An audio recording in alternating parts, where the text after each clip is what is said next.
Coming up on this edition of In the City, the Murfreesboro Municipal Airport recently had a visit from a true legend, one normally only seen in history books. Students at one local Murfreesboro City school recently learned how to work better as a team, one beat at a time. Plus, learn how a bright yellow bus named Bess is helping children all over the country, including right here in Murfreesboro. And many people are wondering why the City Council recently passed a moratorium on car dealer lots in Murfreesboro. We'll tell you all about those stories and more right now on this edition of In the City.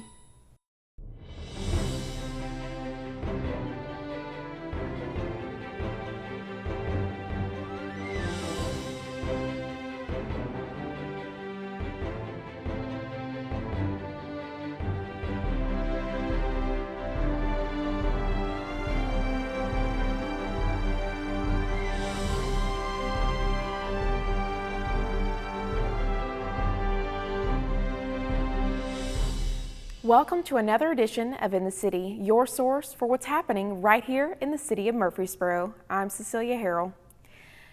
A piece of history made a recent stop at the Murfreesboro Municipal Airport. The public had a chance to get a first-hand look at the legend in aviation history. The Murfreesboro Municipal Airport hosted a very special visitor recently with the arrival of a 1937 American Airlines Douglas Commercial 3, or DC-3. It was one of the most popular aircrafts in American Airlines history, and this one was called the Flagship Detroit. The name, a lot of people wonder why Detroit. Well, that's the name that American gave it when it was first introduced. American named each of the airplanes as they acquired them after one of their major cities that they served.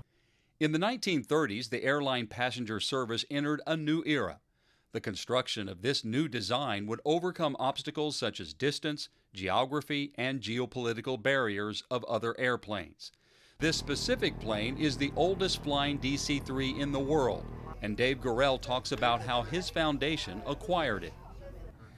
The airplane was first delivered to American Airlines in March of 1937. It looked just like this when it came out of the factory in Santa Monica. American flew it in their system for 10 years. We found it in 2004. It had been an agricultural sprayer for a while, and the interior had been completely gutted. Gorell is a member of the Flagship Detroit Foundation, a nonprofit organization dedicated to preserving the legacy of the DC-3.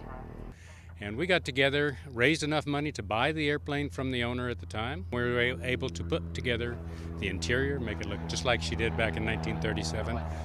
Hours and hours of volunteer mechanic work, people who really know what they're doing when it comes to working on airplanes in general and learning about old airplanes like this.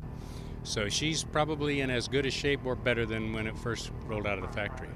The DC-3 was really a unique airplane because that was the first time an airline had ever owned an airplane that could make money on its own. Up until that time, airlines had to have contracts with the federal government for mail in order to survive. This one was big enough, had 21 seats, and the 21 seats they could sell at a high enough price. In those years, around $400 to go cross country. $400 is probably equivalent to about $4,500 today. So that's you can see how prices actually have come down quite a bit. But it was first class travel then too. The only people who flew in those days were quite wealthy. It became the way to move people across country, and that generated what became commercial aviation as we know it today. In the 1930s, electricity wasn't as widely used as it is today, so everything operated with hydraulics, which is the movement of liquid through pipes. The instrumentation of the DC-3 set the standards for the more modern planes that follow. This was a very early attempt to have retractable landing gear, and so the mechanism was extremely complex by today's standards. There are 7 steps to raising the gear or 7 steps to lower the gear in this airplane. So there's no automation. The pilots had to pilot. That's the big difference. It was almost like learning to fly all over again because you've got a tail wheel on here, that's completely different. On this one, you spend a lot of time paying attention to the engines. We baby the engines, and so we do a lot of engine management that we never had to do in an airliner. That's all pretty much taken care of by the engine's own electronics. And you fly this. There is no autopilot. So This is a really rewarding type of airplane to fly. It tells you when you've done it right, it tells you when you've done it wrong, and that's a good thing. All of the round instruments are basically original. The rectangular boxes are modern avionics. We have to have the modern stuff to operate in the modern air traffic control system. And as you can see, the nose had to be high to keep the propellers clear of the ground. So you're pretty high off the ground for an airplane that only carried 21 passengers. Having visitors such as the crew of the flagship Detroit helps highlight the Murfreesboro Municipal Airport and attract residents to the facility. We were just completing a bunch of construction, so they were able to come in with this aircraft and show it off today, and we have some beautiful weather for it. To recognize and to learn some of the aviation history, because this was a really important aircraft for the industry and for America. I've studied a lot of aviation history, and this is definitely one of those aircraft that was key to our airline history here in American Airlines, and especially if you go back to World War II, supporting the troops and all that around the world. Gorell invites people to his website at flagshipdetroit.org to learn more about this legendary plane and the nonprofit organization. We have a membership program in the foundation. For $100, people can become a member, and that guarantees that they get to go for a flight when we have the airplane in the vicinity, wherever they are. We go to air shows, we go to appearances at various airports, and we just love to talk about the history of these airplanes. Students at Bradley Academy learned a new way to work with their fellow classmates. This high-energy musical program showed students they can work together with instruments to make some beautiful sounds. Sounds of drums rang through the halls of Bradley Elementary when Steve Turner of Giving Tree Music in Palm Harbor, Florida, spent 4 days teaching teamwork through drumming. What I see in Steve is his passion, his absolute love for what he does.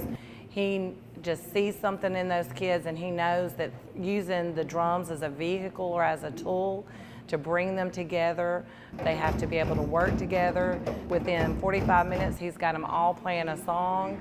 It's just that connection that they make immediately, and a sense of self-pride. Within 30 minutes, they've got it going on. I got started doing this about 25 years ago or so. I make these drums myself, most of the drums you see here. I used to travel around the country and sell my drums at festivals. And to get people to buy them, I would put them out so they would play them. I travel around the country and I get kids to make music as a way of building community and teaching teamwork. I think one of the keys to being able to connect with them, I think kids speak the language of silly. And so I'll speak silly to them, and then when I need them to be serious with me, they'll come back. I have a really good time doing this. I might almost have as much fun as the kids. I don't know, it's close. The most impressive part of Turner's work with the kids is that he works with all ages and grades, so no one is left out. We have kindergarten through 6th grade here, and he can touch on each grade, what songs to play for kindergarten, all the way up to the 6th grade where they're getting serious.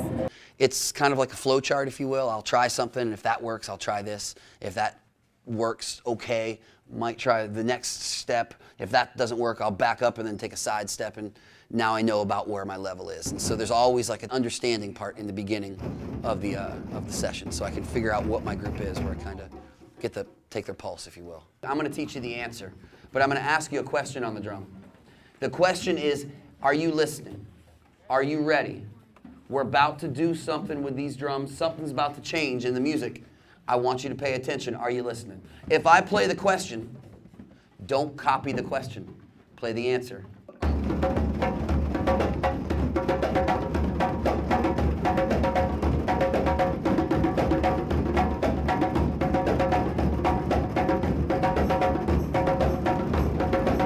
Here we go.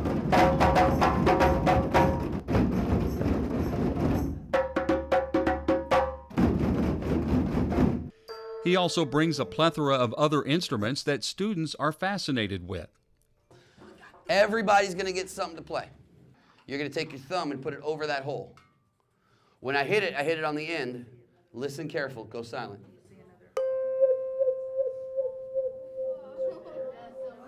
Pretty neat, huh? This is not a smash instrument. It's not exactly, right? That's no fun. Do not smash it. It's more like this.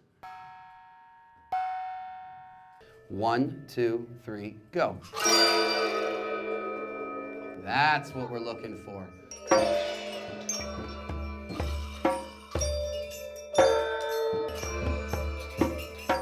Keep going. Nice. Oh, that was you. That sounded good. Turner also encourages students to sing and use their voices, a tough sell for some. Come on.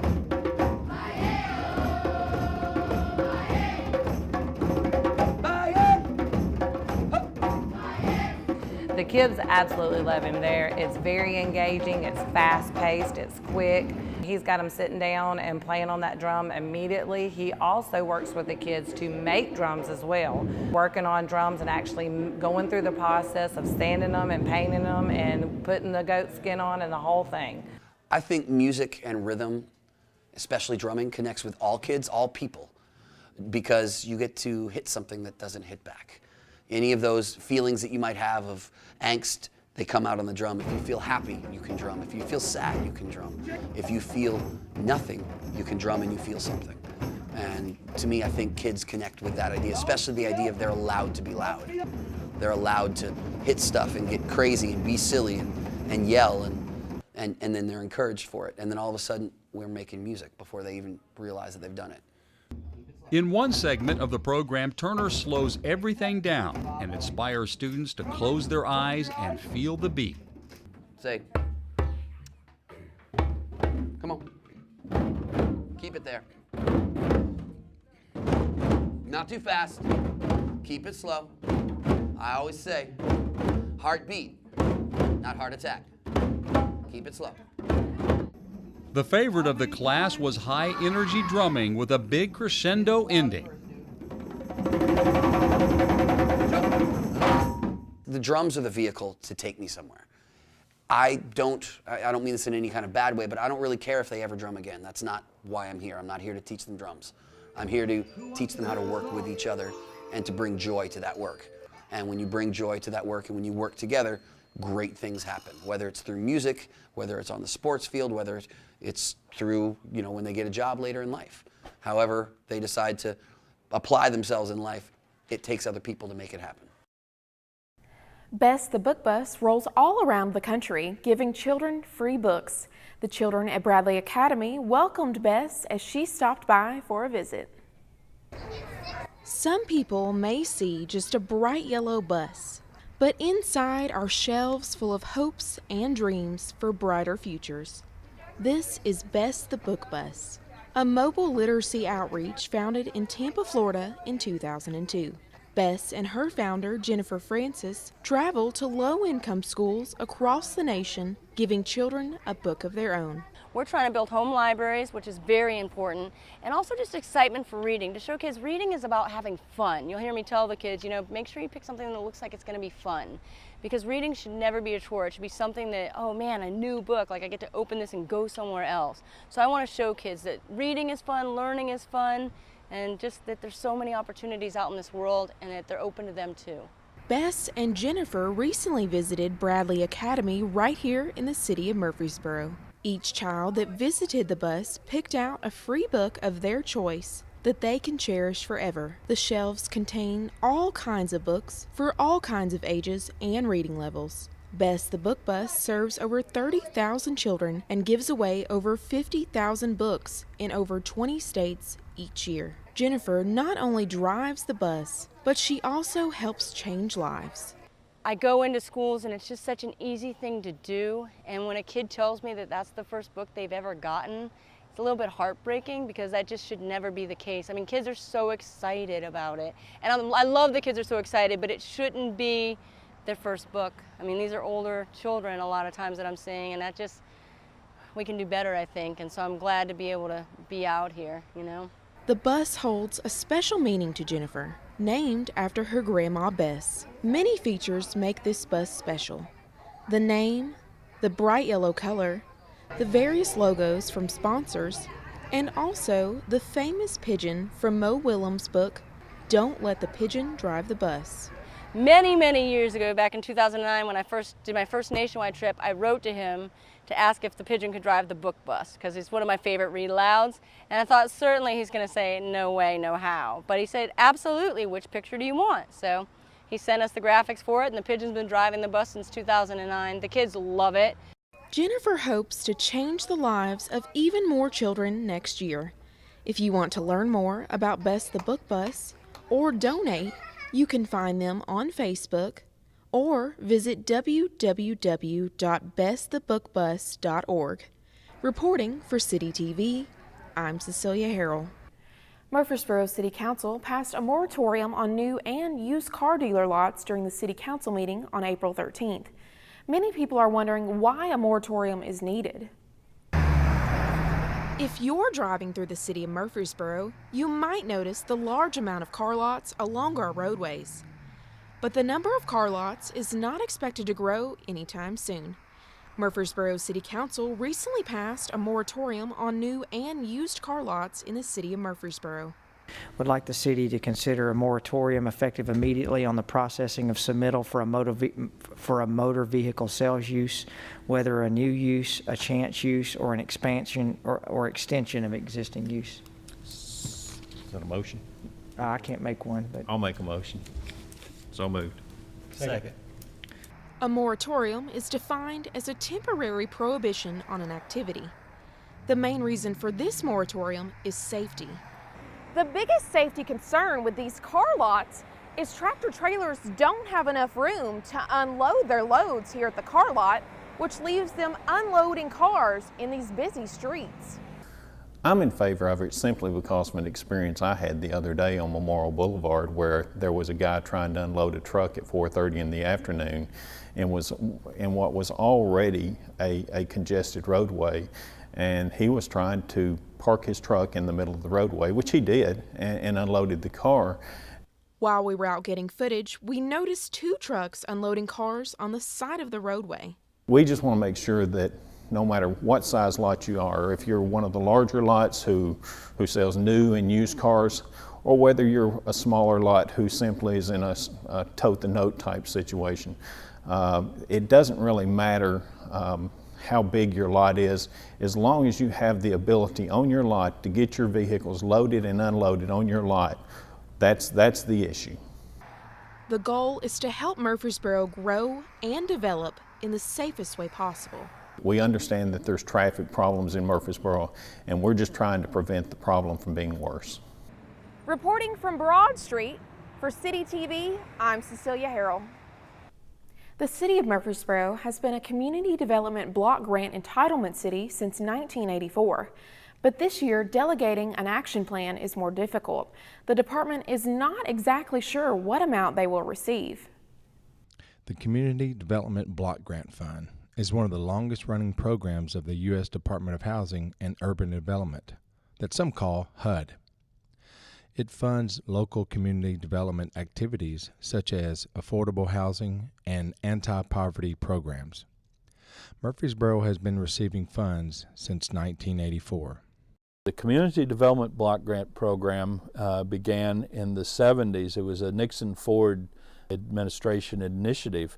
The idea was you had a number of programs, model cities, urban renewal, 5 or 6 others, and the funding decisions were all made in Washington, D.C. You would submit an application and you might get funded, you might not. For needs in a community, who knows what the needs of those communities out throughout America are better than the people who live in the communities. And that's why the Community Development Block Grant Program was created. We have to do projects that benefit low and moderate income residents of our city. Every year, the Community Development Department has to submit an action plan or budget to HUD. Public hearings have to be held for the public to view and comment on the action plan. We had a public hearing on April 12th. We presented a proposed action plan. It's out for public comment. You can go to the Linebaugh Library Reference Desk. They've got a hard copy. There's a copy at Patterson Park Community Center Library. There's a copy at the mayor's office at City Hall. There's a copy of at the Community Development Office here at 211 Bridge Avenue. And it's It's available on the city website. And we invite the public to look at it. It's important for the public to know what we're doing. It's the public's money. Because the federal government has not passed a budget yet, the Community Development Department does not know how much money they will be receiving. The department still has to move forward with its action plan. The number they are working with is $705,000. Knowing the action plan will probably have to be tweaked when the federal government budget is passed.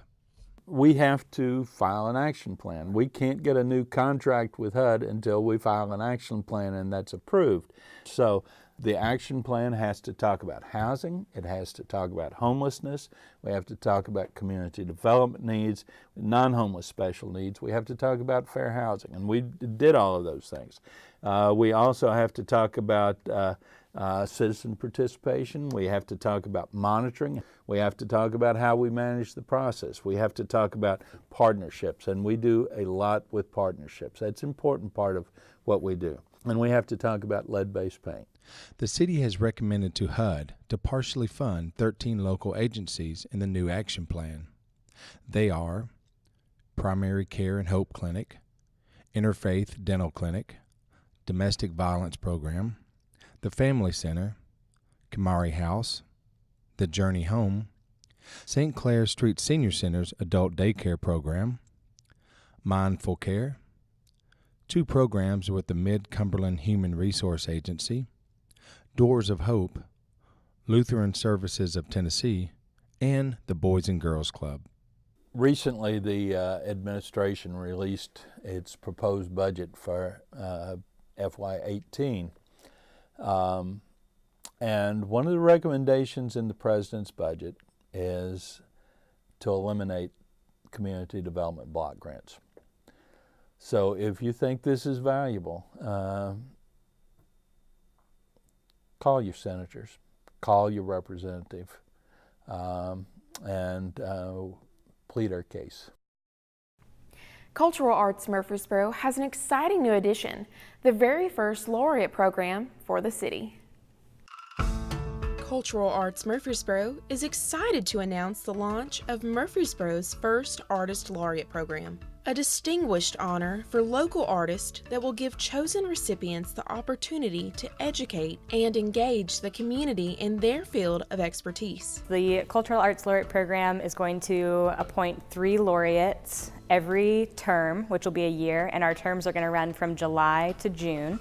So our first laureates will start July 1st, 2017, and we will have a photography laureate and a poet laureate and a painter laureate. A laureate is a person who has been honored for achieving distinction in a particular field. Laureates are officially appointed by a government or conferring institution and are often expected to create art in their medium for special events and occasions.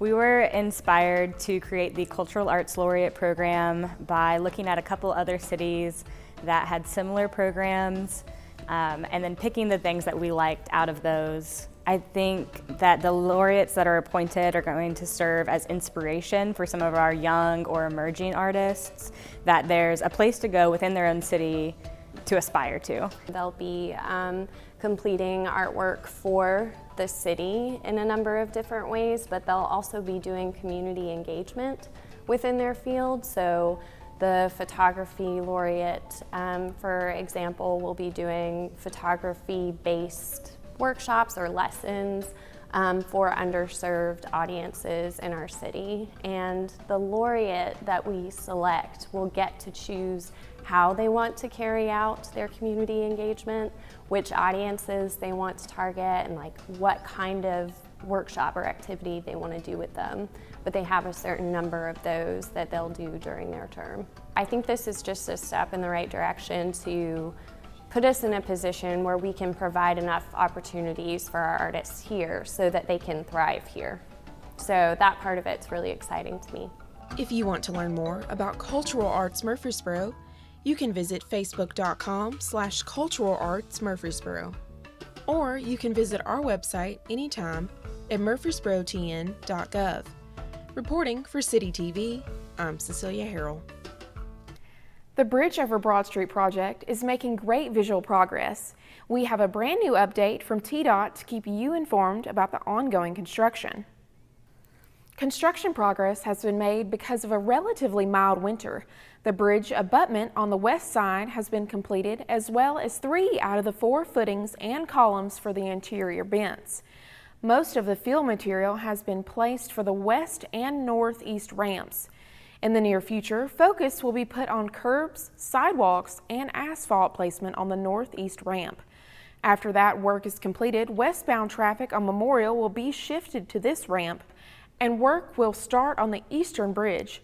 Steel girders for the eastern bridge are beginning to be set as well.